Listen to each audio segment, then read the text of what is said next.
let me just kind of review quickly where we were, where we are, and where we're going, because you need a flight plan, right? So let's look back at where we were. Yesterday we talked really about the calling of God. I guess you could say that these are three decisive factors in a life that's going to make a greater difference. We have a little miracle grandchild. His grandma bought him a shirt. It says, "I am a miracle." Now every child's a miracle. Taylor really is a miracle. Our son and daughter-in-law, missionaries on the Hopi Indian Reservation in the last 12 years, 6 months into the pregnancy with Taylor, about a year and a half, 2 years ago now, were told that to prepare for the worst, because Taylor had a 1 in 10,000 heart condition, he might not survive. If he did, he would have incredible number of problems that he battles his whole life. He has turned out, that's a whole other story. He was named Taylor Ronald Hutchcraft. Taylor is after Hudson Taylor. Ronald is after a fast food clown. And Taylor really, at the Children's Hospital of Philadelphia, defied the doctors, had a open heart surgery at 2 days old. You'll see the long scar on his chest. He's got a little bulge down here, which is his pacemaker, but he has defied one medical expectation after another. He is an incredible miracle kid. I can't wait to get home and see him again. They've had to leave the reservation because it's 7,000 feet up, and he can't take that altitude right now, but it's put Doug in a position to impact far more reservations with the model of youth ministry that he developed among the Hopi young people. But all of that is to say that we got to watch some of Taylor's growing up recently, and when he got about the 6-month mark, the issue was whether he would be able to eat and digest properly. A lot of these babies, part of what goes with this condition is that they really have serious eating and digestion problems. Apparently, Taylor did not get the memo on this.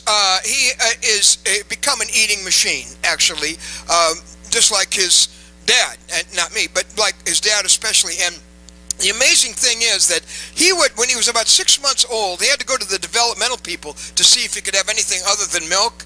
But we knew he was ready for more than milk, because he was, every time you would eat, if you were eating right now, you know what he would do? He would watch you, Joel. He would watch you bring the fork up to your mouth, put it in your mouth, go back down. Everybody's food, he's like, he's looking like a vulture at our food. And the whole time, you get this feeling, I could read it in his eyes. If he could talk, he's saying, the milk's okay, but I'm made for more than that.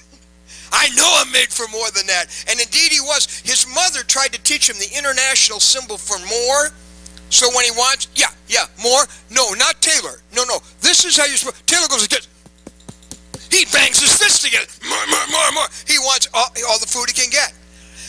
I think what I saw in Taylor is what I see in me, and I see in a lot of people who are in Christian ministry. That for all that we've seen, for all we've done, for all we've experienced, we're going, or maybe even, because I want to make a far greater difference with the rest of my life than I've made until now. I want more.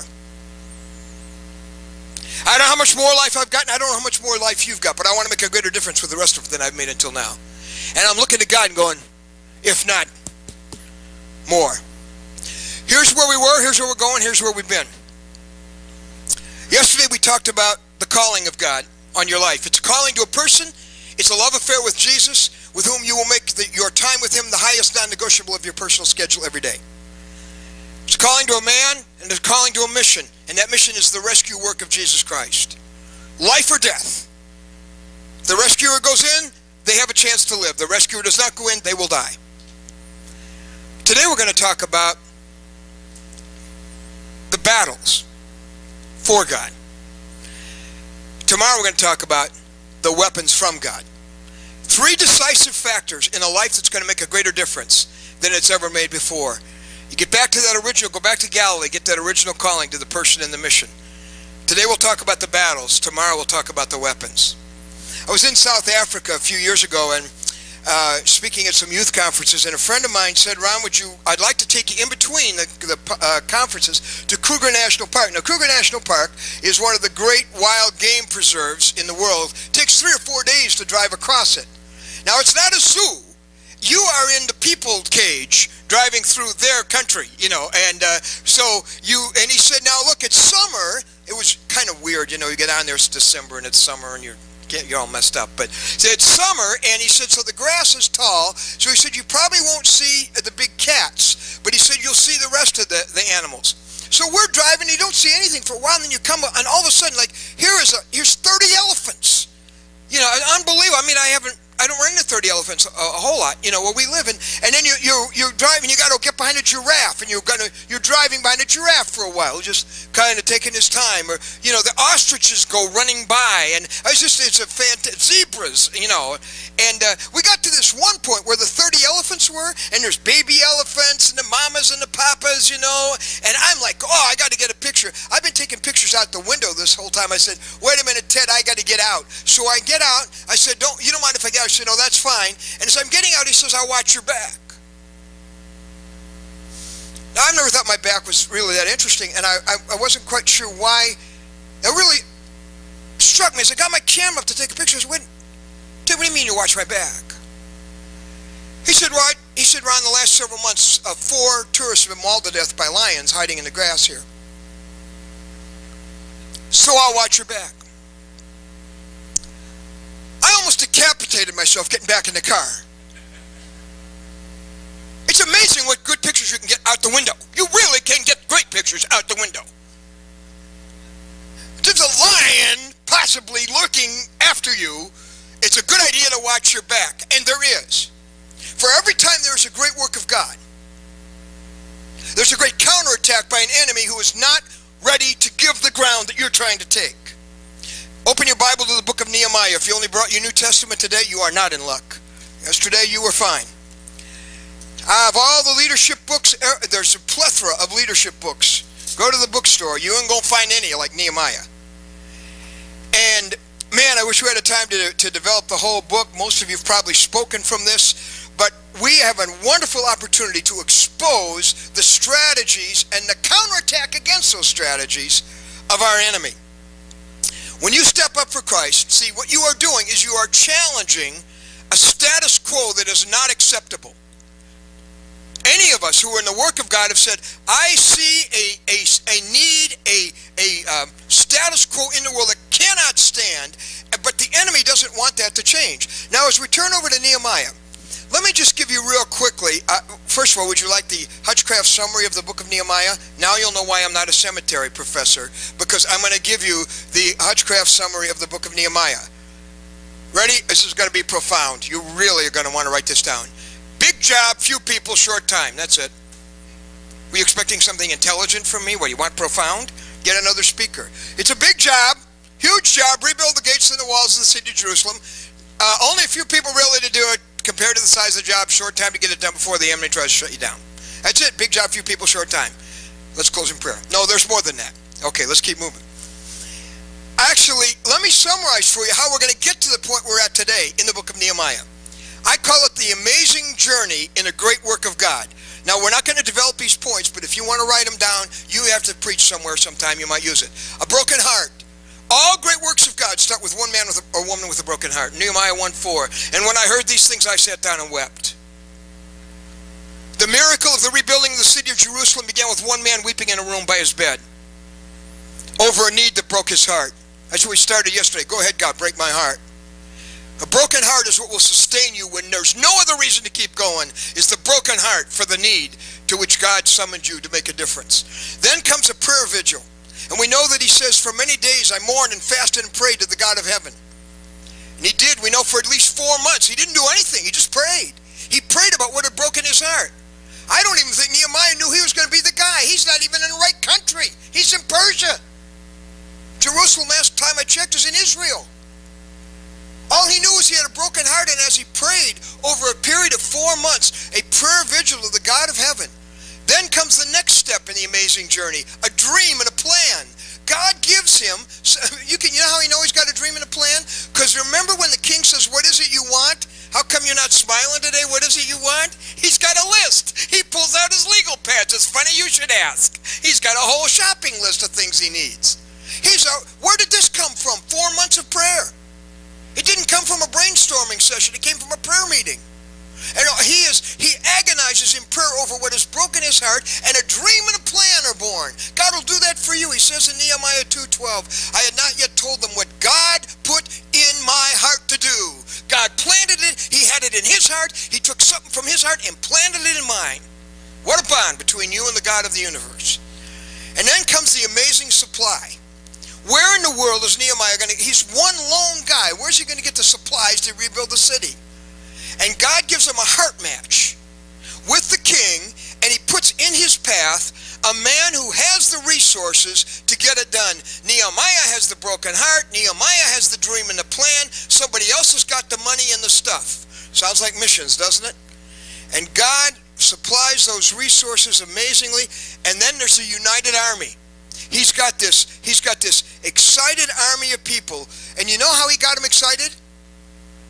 You want to get people into God's work. You want to get people to give to what you do. Don't tell them about your program. Let them hear your broken heart. Nehemiah took him for a tour of the need. He didn't say, who would like to be involved in a building program? Who would like to sign up to help build a wall? Do I see any hands? No, he didn't walk into town with a program. He said, let's go look at this wall. Do you remember what this city used to be? This is a city of God. Look at this. A broken heart is contagious. A program is not. An organization is not contagious, but passion is. Let them hear the passion of your heart. Let them hear your broken heart for the need. It drives you to your knees. You'll get an army around you. They won't get excited about your program, but they'll get excited about your passion. Learn from Nehemiah. Now we come to today. Finally, all that is prologue. Good heavens, are we going to get out before lunch? The battle. Now the next part of the amazing journey is the battle. The enemy targets, remember this, the enemy targets his attacks where he's about to lose ground. And if you're doing what God wants you to do, you are doing something that is in a position to take ground from the devil and to take lives from him. And that's where he targets his attacks. Are those who are about to cause him to lose ground. In Luke chapter 11, Jesus kind of warns us about this in verse 21 when he says, when a strong man, who is that? That is the devil he's talking about. Look at the context. When a strong man, fully armed, guards his own house, his possessions are safe. We'll get to the next verse a little later. So the strong man, he feels an attack coming on his kingdom. You're going to take some lives from him. He starts to defend his territory. It happened in Nehemiah's day. What I love about the picture of Nehemiah is that what happens with his human enemies is a fabulous, revealing picture of what's going on in the attack against you and against me, that either is coming or is about to come. The successor to Hudson Taylor, who took over a China Inland Mission after him, made this statement. I thought this was very interesting. I will not send a person to the mission field unless he has learned to wrestle with the evil one. Now the next sentence you're going to go, oh boy, because you've seen it happen. If he has not learned to wrestle with the evil one, he will wrestle with his fellow missionaries. Uh-oh. Nobody here ever saw any of that, but if you ever come across it, you might want to remember that. Now, here's what we want to look at in these next few minutes. Two battlefield realities. Two battlefield realities in the battle for lives. You and I are involved in the battle for the lives that Christ died for and Satan now owns. He has no right to them, but he has them. Now, these are the two battlefield realities. Number one is the devil's schemes to stop you.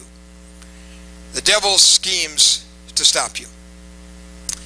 In Nehemiah chapter 2, verse 10, when Nehemiah now is on the scene, is beginning to mobilize his troops, when Sanballat the Horonite and Tobiah the Ammonite official heard about this, they were very much disturbed that someone had come to promote the welfare of the Israelites. A little history here. These people were gotten used to Jerusalem being a mess, being a wasteland. They liked that. They were in charge. As long as Jerusalem was down, this was their place to do as they pleased. 15 years earlier, Ezra and company had come and started the work of rebuilding the city, and these people got it shut down. Because they went to the king of Persia and said, they're building another kingdom. As soon as they get their city, they're going to shake their fist at you and rebel. He said, that's it, I'm shutting them down. Same king Nehemiah worked for. So you think of the guts it took for Nehemiah to go and ask for the king to give him permission to do what he shut the other people down doing. Well, now these people are like, they're very disturbed that the work on the work on the city is starting again. Satan is very disturbed. and what some of you are trying to do, and the difference you're trying to make. And if he's not, you better go do something more important. So he'll be disturbed. I wouldn't mind making that a life goal, to disturb the enemy. Now, Nehemiah chapter 4. Let's read. We're going to read a little stretch here to look at the devil's schemes to stop you. Why are we doing this? Because 2 Corinthians 2:11 says, do not be unaware of the devil's schemes. And what does Ephesians 6:10 and 11 say we're to do with the devil's schemes? Do you remember? Put on the full armor of God so that you can... Oh, you sound so wimpy. So you can take your stand. Would you say it with some hair on it? Take your stand. Oh my goodness. Get the coffee. Get the blood. Get something. Here we go. You want to stand up and beat each other again? Put on the full armor of God so you can take your stand. That's it, against the devil's schemes. Now, let's identify what those schemes are. Nehemiah 4, 1-12. And then we'll go back and we'll find them. When Sanballat heard that we were rebuilding the wall, he became angry and was greatly incensed. He ridiculed the Jews. And in the presence of his associates and the army of Samaria, he said, what are those feeble Jews doing? Will they restore their wall? Will they offer sacrifices? Will they finish in a day? Can they bring the stones back to life from those heaps of rubble, burned as they are? Tobiah the Ammonite, who was at his side, said, what are they building? If even a fox climbed up on it, he would break down their wall of stones. Here's the first of the enemy's schemes: resistance that intimidates you. He tries to resist you in ways that will intimidate you. Notice the word intimidate. He wants to put timid in you. Notice the word encourage. When I encourage you, I put courage in you to go another day, don't I? To go another hour. Intimidate. He tries to intimidate you into stopping doing that work. How does he make you timid? Through self-doubt. He tries to get these people to doubt. Now here's what your enemy tries to get you to question, just based on this passage. Number one, he tries to question your right to do God's work. He tries to get you to question your right to do God's work. That's the first kind of resistance that intimidates you. In Nehemiah 2:19,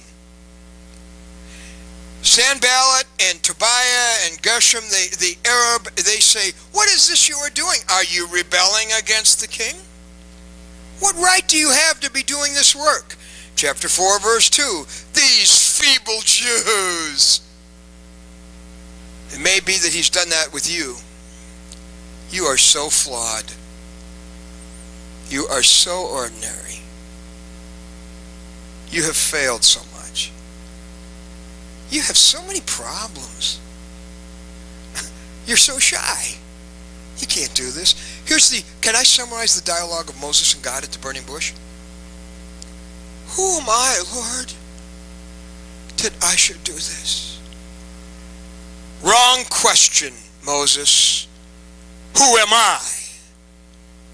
Moses. It's never been about who you are, Moses. It's just about who I am. The Living Bible says in 2 Corinthians 3:5, he has enabled us. And you throw that back in the devil's face when he questions your right to do this work for God. The second thing he does to intimidate you is he questions your ability to overcome the obstacles. Boy, look at all this rubble. How can they bring stones back to life? There are too many problems. There's too little time. And some of you right now are on the verge of a great work for God, and Satan is about to shut you down because you're questioning your ability to overcome the obstacles. Now, our verse for our class at Moody was Romans 8:37. In all these things we are more than conquerors through him who loved us. The other thing he tries to get you to question is your ability to do something that will really make a difference. Oh, come on. If you rebuild this wall, even if a fox climbs up on it, it'll fall down. Satan goes, can you think you can really change things, man? This is too big. It's too far gone. Those hearts are too hard. Shut up, Satan. Don't fall for this. We'll talk about resisting him in a couple minutes. So the first scheme is resistance that will intimidate you. Remember, look at chapter 4, verse 12. In the middle of this turning point and whether they're going to continue with the wall, the Jews who lived near them came and told us 10 times over, wherever you turn, they will attack us. Do you need to hear that 10 times? Wherever you turn, they'll attack us. Wherever you turn, they'll attack us. You know, wherever you turn, they'll attack us. Would you like to hear it 7 more times? 10 times they said this. Remember, surrender always has its messengers. But they're wrong. Pessimism always has its messengers. It won't work always has its messengers. They're wrong. They are voices, they are allies of hell. This won't work. You shut up the voices that are trying to intimidate you into stopping. Here's the second strategy the devil uses to stop you. Rubble. Rubble that discourages you. Nehemiah chapter 4 verse 10. The people in Judah said the strength of the laborers is giving out, and there is so much rubble that we cannot rebuild the wall. How do we get rid of all this mess? We're trying to rebuild the wall and we're standing in rubble up to our knees. Write this down. You know what rubble is? It's garbage from the past. That's what the rubble was. It was garbage from what happened in the past. And Satan will use garbage from the past to try to stop a great work from God. There's a relationship that's strained or broken. Until it's fixed, you're going nowhere with this great work for God. You better get that taken care of. Maybe it's a hurt you've not forgiven. Maybe it's the fact that you haven't been appreciated very much. Maybe you're like Peter and it's a failure. He comes back from a night of fishing. Jesus said, go out fishing again. And he says, we've worked all night and caught nothing. I already tried to do this and I failed. It might be past failure that he will use to try to stop you. Maybe you've had some bad experiences in the past. And then his favorite weapon. Satan's greatest tool to discourage a Christian is another Christian. Maybe you've been the victim of friendly fire.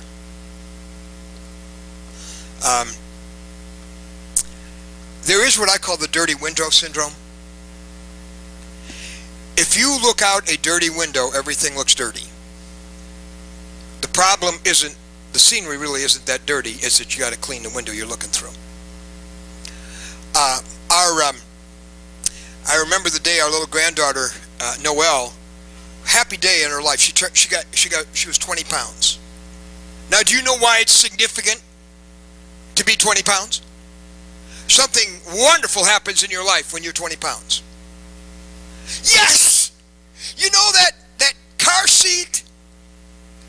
For the first 19 pounds of your life, you've been looking at where you've been. You have to look backwards. The seat goes in backwards. But when you get big and grown up, you get to turn the seat around. And you can look at where you're going instead of where you've been.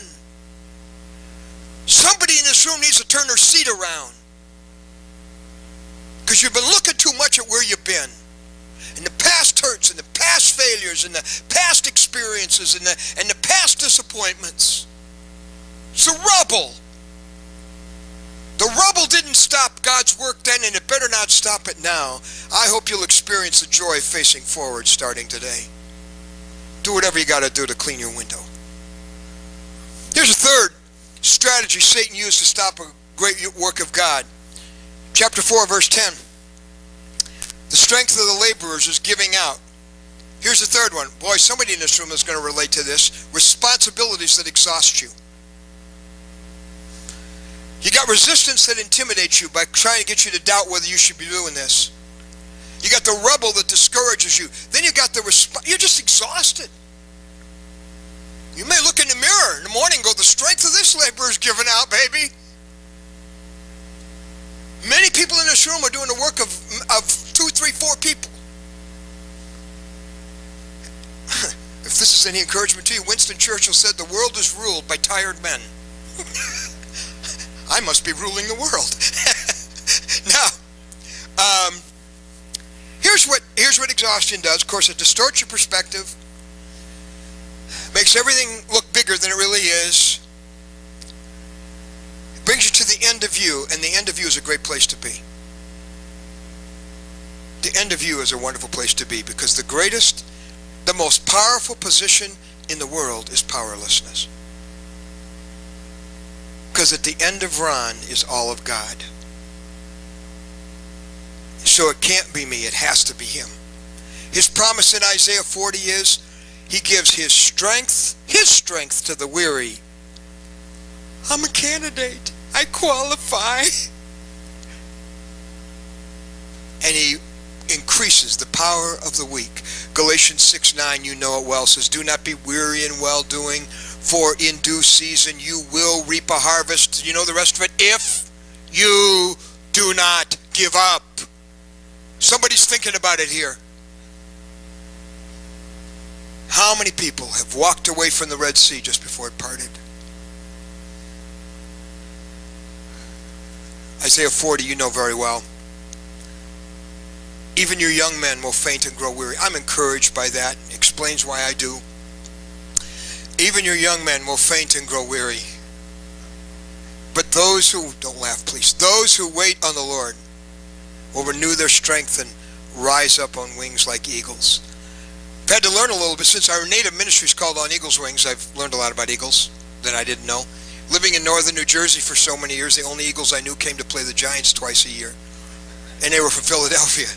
But I've learned a lot about them, and it's amazing what happens. You know, we've always seen these pictures of eagles soaring so beautifully and majestically. That's when you see their pictures. Eagles don't always do that. Eagles get sick. Eagles get hurt. And those who studied them have found this out, that when they are depleted and injured and wounded, they will go off alone to a high cliff, and they will lie out, you know the word spread-eagled, that's where it comes from, spread-eagled, facing the sun. Were you to look at them, you might very well conclude they're dead. In fact, a dead eagle looks like that. They look dead. They're still alive, but they ain't much left. And the people who have studied eagles say that they literally lay there in the sun, soaking up that solar energy, until suddenly those wings start to move a little bit again. They can't do a thing. They just have to wait for the heavenly energy to restore them. And it won't be long before you will once again see them soaring on the currents of the morning. That's the picture of Isaiah 40. Spread eagle before the Lord. I got nothing left. I got no more ideas. I got no more energy. I'm out. And at that point, God says, oh, that's good. Soak up my energy. It'll be all me and none you.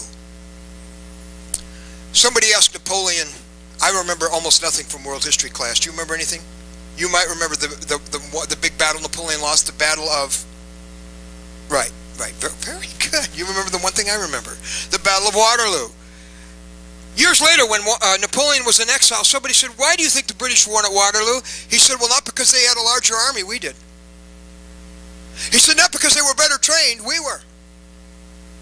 Not because they were better armed, we were. He said, then why did the British win? He said, the British prevailed at Waterloo for one reason. They fought 5 minutes longer. And that's who will always win. The smoke's cleared. Everybody else is in retreat. The soldier of God who will fight 5 more minutes will win the battle. Don't let responsibilities that exhaust you cost you the great work of God. Another one of the strategies of Satan. Look at Nehemiah chapter 6. This is a little more subtle one. The frontal assaults didn't work. The threats of danger and harm didn't work. Here's a pretty subtle one. When word came to Sanballat, Tobiah, Geshem the Arab, and the rest of our enemies that I had rebuilt the wall and not a gap was left in it, though up to that time I had not set the doors in the gates, weren't quite finished, Sanballat and Geshem sent me this message. Come, let us meet together in one of the villages on the plain of Ono, which is exactly what Nehemiah said. Oh no. But they were scheming to harm me. So I sent messengers to them with this reply: I am carrying on a great project and cannot go down. Why should the work stop while I leave it and go down to you? 4 times they sent me the same message, and each time I gave them the same answer. What a nice idea. Let's go talk peace. Let's go negotiate. Here's the next one. The next strategy of Satan: roads that divert you. A road that will get you off on a detour from the work God's called you to do. And it will almost always be a noble detour. Write those words down. Noble detour. It'll be another good thing you could do. It would be a good thing to go talk to the enemy, wouldn't it?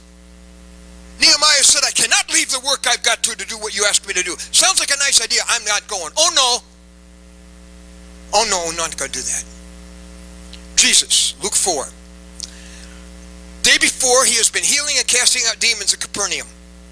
He goes to a solitary place early in the morning, as he often does, to meet with his Father. By the time he opens his eyes, his disciples that are going, Jesus, you cannot believe the line waiting for you. They're here at the clinic, the Jesus clinic. They heard what happened yesterday. I mean, everybody with their grandma, their aunt, their demon-possessed son. Jesus, you got work to do today. He said, I'm not doing it. Bye-bye. Bye, folks. How could Jesus walk away from this line of needs? Here's what he said. I must go to the other villages to preach the kingdom of God to them also. Jesus walked away from a line of needs that he could have done something about, because he knew what his mission was and he had to go do his must. Write this down. You need to know your musts so you can determine your can'ts. You've got to know your musts so you can determine your can'ts. Jesus said, I must get this message. I could spend the rest of my life in this village being Dr. Jesus. What I must do is not the good I could do here. I know what I got to do. I must go to the other villages. So I can't go on this noble detour. That's what Nehemiah said. I must finish this work. I can't go talk to you. It would have been a noble detour.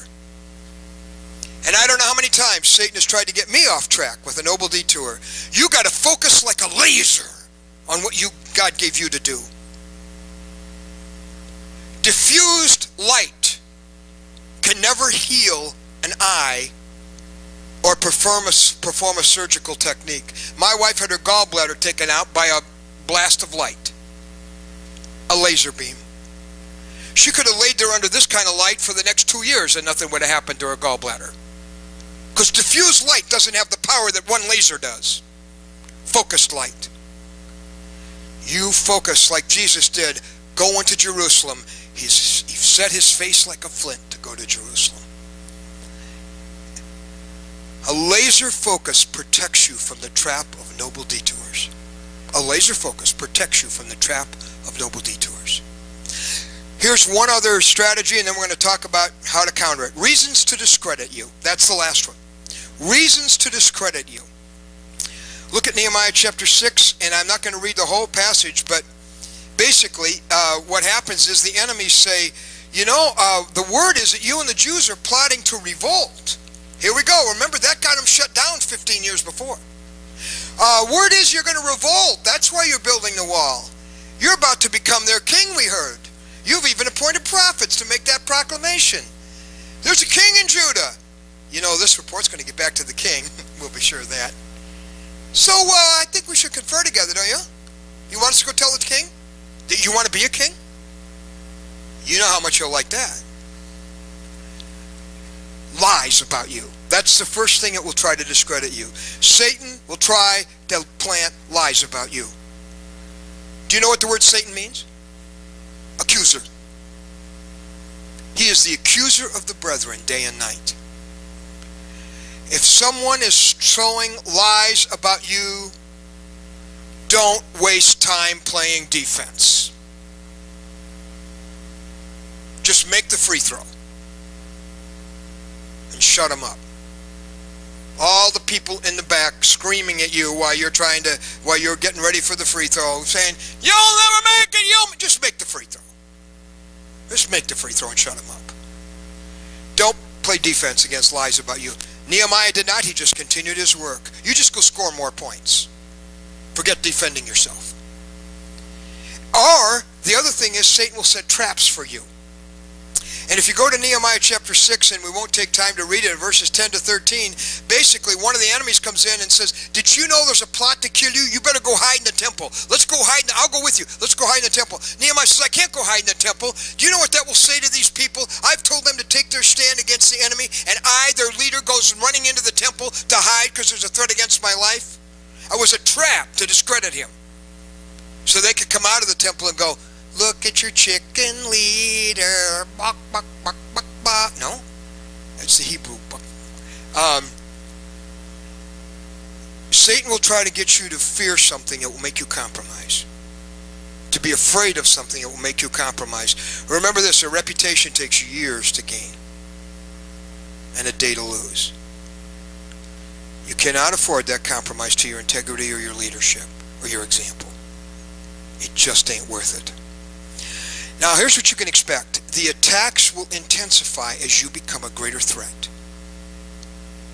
As you become a greater threat to the enemy, the attacks will intensify. Can I just show you real quick how this works? In Nehemiah, I can't even show you all the verses, but Nehemiah 2:10 says, they were very much disturbed. These two guys were very much disturbed that someone had come. By chapter 4, verses 1 and 2, it's Sanballat ridiculing the Jews, Tobiah the Ammonite, and then it says he was there with the army of Samaria. Where'd they come from? He's getting more and more people. It just was these two guys when it started. Chapter 4, verses 7 and 8. It says, Sanballat, Tobiah, the Arabs, the Ammonites, the men of Ashdod, hello! Started out with two guys. But as the work progresses, the enemies multiply. Don't worry about that. I'll tell you why in a minute. Something wrong? You say, boy, something must be wrong. We got so many problems. It's getting so hard. No, something's right. Charles Spurgeon said the greatest proof of God's will and God's power is the devil's growl. The devil thinks you're worth it. You keep at it. You don't stop when it gets hard. You get defiant. And that's where we're going to turn the corner right now, to defiance. Mexico City Olympics.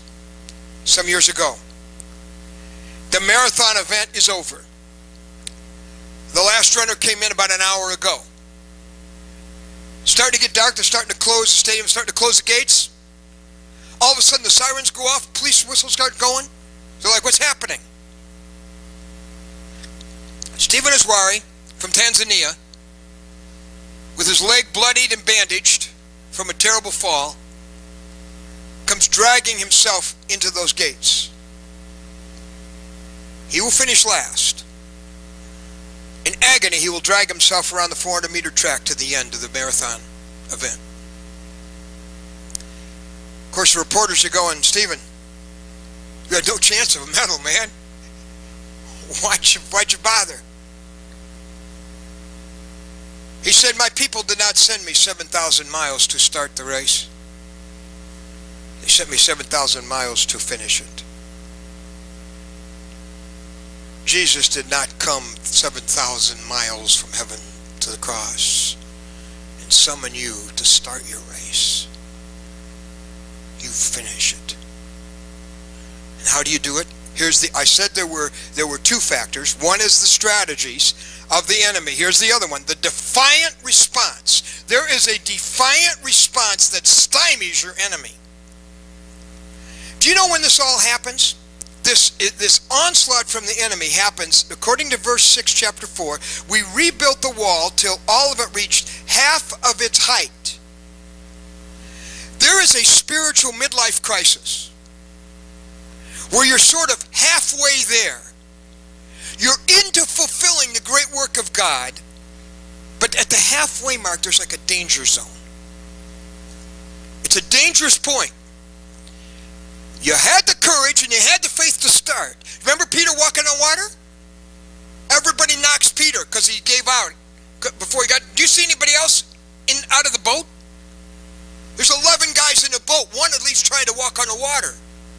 Peter had halfway there faith. He had enough faith to get out of the boat, but not enough faith to finish the walk. God's work is covered with stories like that of people who clearly had a work from God to do. And they got halfway there, and it got hard because of some of these things. And they stopped walking and started looking at the storm, and they sank. You've been working on your marriage, but it's gotten hard now at this point. You were off to fixing it. A child of yours that it's been a battle. You're into the ministry, but it's at a hard point. It's plateaued. Commitment, your own spiritual progress. One great devotional writer put it this way. Let me see if I can find this. He said, you cannot engage, I don't know if I can find it, but I can summarize it for you. Here it is. You cannot attack the strongholds of hell on Monday and then decide on Tuesday you do not want to fight. If you challenge Satan in conflict, he will more vigorously set himself against you. If you decide to fight, you must be prepared to fight. Don't give up on Tuesday, which you started on Monday. All right, here's the 3 counterattacks. I'm going to give them to you real fast. Nehemiah chapter 4, here's how it works. Verse 13. What does Nehemiah do with all this enemy attack? Therefore, I stationed some of the people behind the lowest points of the wall, at the exposed places, posting them by families with their swords, spears, and bows. Number 1 counterattack to overcome your enemy is fix the leaks. Find the holes in the wall and fix them now. I was asked to do some speaking for pilot safety seminars by the FAA people in the New York area. I thought it was really funny. I was going to talk to all the... There's 10,000 private pilots in the New York area. I never wanted to take off again after I heard that. I mean, it's like dodgeball out there, 10,000 private pilots. And the FAA does these pilot safety seminars. I was like, man, what am I going to speak to pilots about? I mean, the only pilot I know anything about is Pontius. But I had written a book called Peaceful Living in a Stressful World, and they told me about all the crashes that stress contributed to, all these case studies they've done on private pilot crashes, so they want me to come and speak on that. I had a wonderful opportunity to share Christ in that environment. But in the process, I had lunch with the guy who heads up the pilot safety seminars for the FAA in the New York area, and he said, Ron, with all these case studies, he said, we found a very interesting thing in a large number of the cases where there have been private pilot crashes. We've identified the fact that what eventually it was, of course, pilot error is the number 1 cause, he said. And he said the pilot error usually went back to something that showed up in their training. A weakness as a pilot that either their instructor did not confront, or he did and they didn't do anything about it. They're like, well, I don't have to change this. And he said for a while they were able to fly without crashing. But eventually it cost them their life and maybe some other lives of a weakness they never dealt with that had been there for a long time.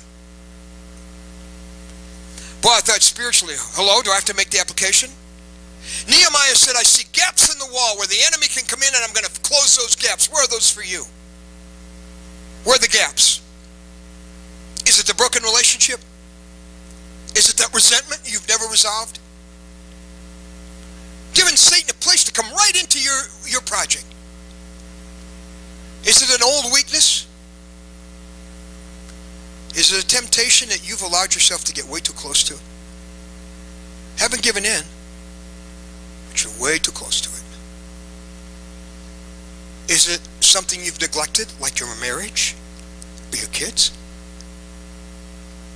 Or financial responsibility? Just give the devil something. Why don't you just give him a gun to shoot you with? Is it something you've tried to cover up? A secret habit? A secret sin? Now that we've found the Titanic, we know what really happened. If you look at the early drawings in the newspapers of that time, it shows the Titanic plowing headlong into an iceberg. That didn't happen. What really happened was it just a grazing blow against the iceberg. Just scrape the iceberg. They found out it was only six little holes in the unsinkable ship. The sum total of those 6 holes would be about the size of the average door in an average home. In this massive ship. Small leak. Sunk a great ship. So is the tragic story of so many servants of God. The small leak that sunk great servants of God. You better fix that hole in the wall now. If you were Satan, knowing you, where would you come in and ruin you? You close that gap. You fix the leak now. And you will frustrate your enemy royally. Because I think he's got a console with my name on it. And he knows all the buttons to push on the Ron console. And he knows the buttons that he pushes, and when he pushes that button, Ron just goes, what would you like me to do? Because he knows how I'll act. I'll just get mad, or I'll get bitter, or I'll get discouraged, or I'll get defeated, or I'll get distracted. It always works, but you resist the devil and he will flee from you, and you disconnect his console. Which buttons does he have on you? Those become the central focus of your prayer, your Bible study, and your battle against the enemy. You defuse his weapon. Here's the second counterattack. You focus on the Lord. I love this.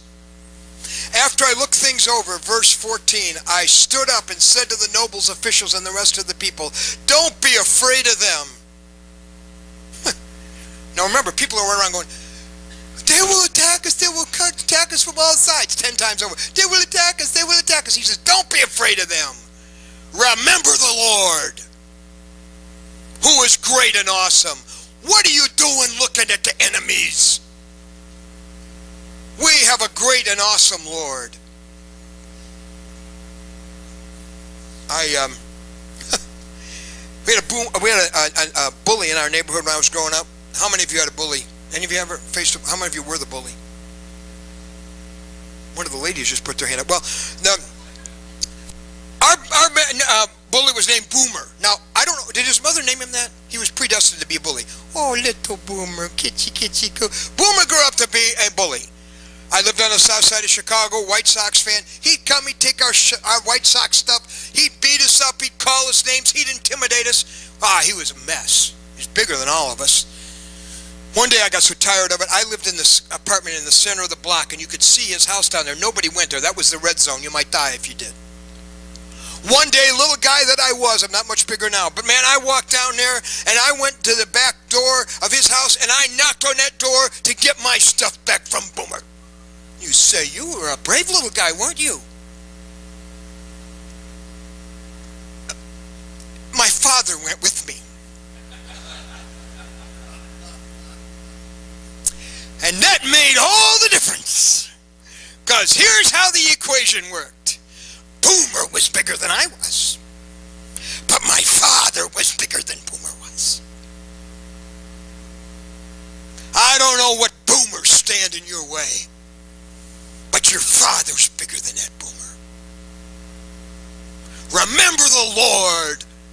Forget the enemy. Remember the Lord, who is great and awesome.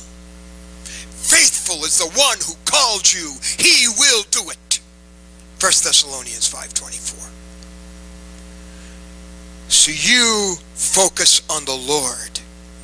And here's the last one. Listen to what Nehemiah says. And fight for your brothers, your sons, your daughters, your wives, your homes. He's saying, folks, the battle is not about a project. It's about lives. It's about people. We're not fighting for a city. We're not fighting for walls and gates. We're fighting for people. It's not about the problem. It's not about the project. It's always about the people. We were putting on a Community Impact Week, our sort of non-religious way to go into a community and do community mobilization to reach people. And one of the ladies working so hard on the committee, she had something, when she prayed, I've never forgotten it. I took it back to our office. People have it by their computers in our office. They say this. She said, "Dear Lord, help me to remember that it is not about tasks to accomplish, but it is always about lives at stake. When you look at your to-do list, when you look at your overwhelming responsibilities, you're fighting for people, not a to-do list." In the movie The Guardian, came out a few months ago, Kevin Costner portrays a veteran Coast Guard rescue swimmer. There are only 280 of them in the world. You've seen them. You've seen them in the news. You saw them in Katrina, coming down to the rooftops, pulling people off rooftops. That was easy compared to what they usually do. The Coast Guard rescue swimmers jump into storm, turbulent oceans, into that what seems like something that would claim any life to try to bring out lives. They're incredible heroes. Kevin Costner portrays a veteran training the rookies. One rookie kind of arrogantly wants to beat all of the records held by Costner as a Coast Guard rescue swimmer. And the young cadets are talking about how many has he rescued. One guy says, "I heard he's rescued 200 people." Somebody else said, "I think it was 300. Somebody else said, "I heard it was like 400. And this one guy who's pretty arrogant about being the best rescuer the Coast Guard ever had keeps saying, "Senior Chief, what's your number? What's your number?" And Costner refuses to answer till the end of the movie. "Come on, Senior Chief, what's your number?"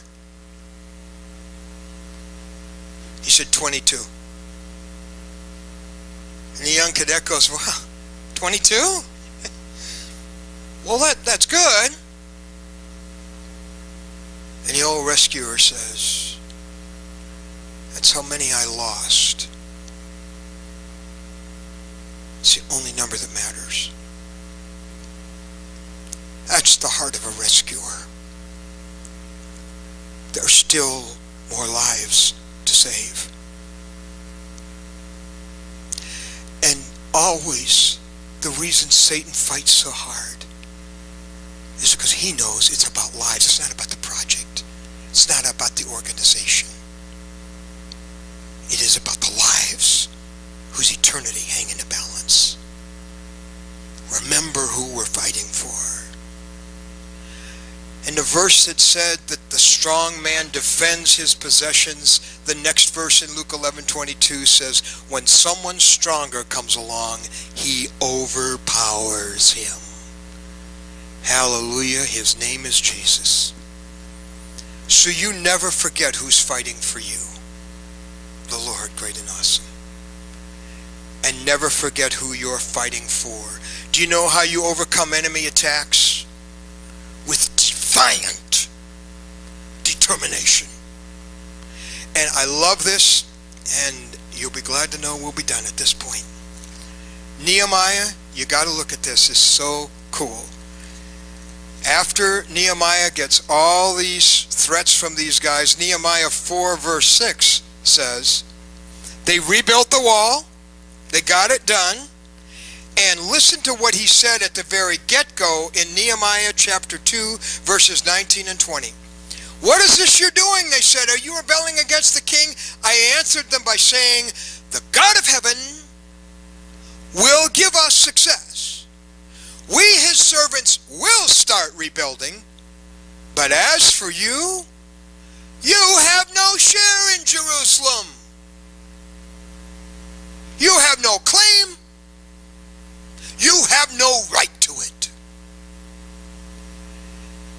And as Satan comes on like a flood to stop you, you say, I'm sorry, this marriage belongs to God, you have no right to it. This child belongs to God, you have no right to him.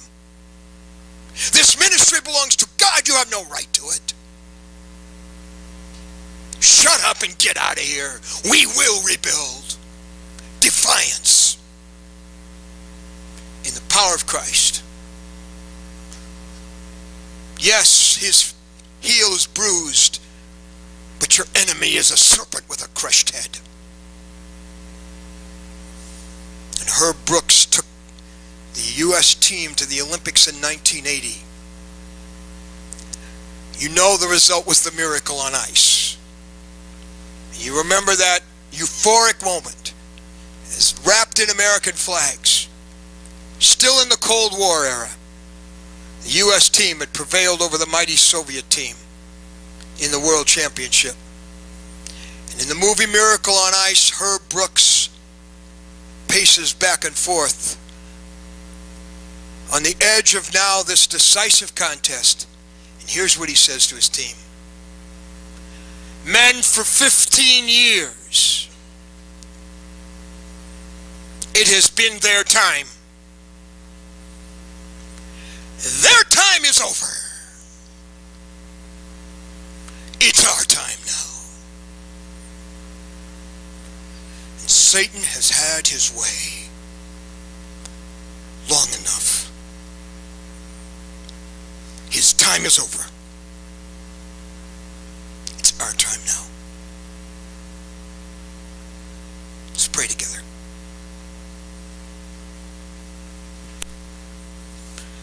And now, Lord, for my brothers and sisters who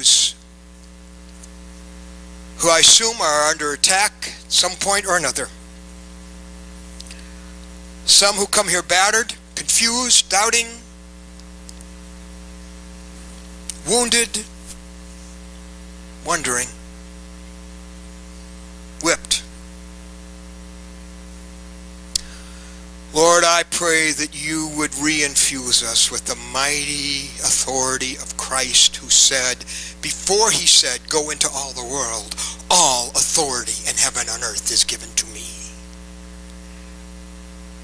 And Lord Jesus, you reside in me, and you are in charge. So, Lord, I pray that you would put your hand in the glove of our life, our limp little glove. Put your hand in that glove, and would you now give us a new strength for the battles ahead? May we be able to identify that it is not flesh and blood we are fighting. It is rulers and authorities and powers and the spiritual forces of darkness in heavenly places. And take our stand against the devil's scheme. And dare to continue to take back what the enemy has stolen. And we will do it in Jesus' name.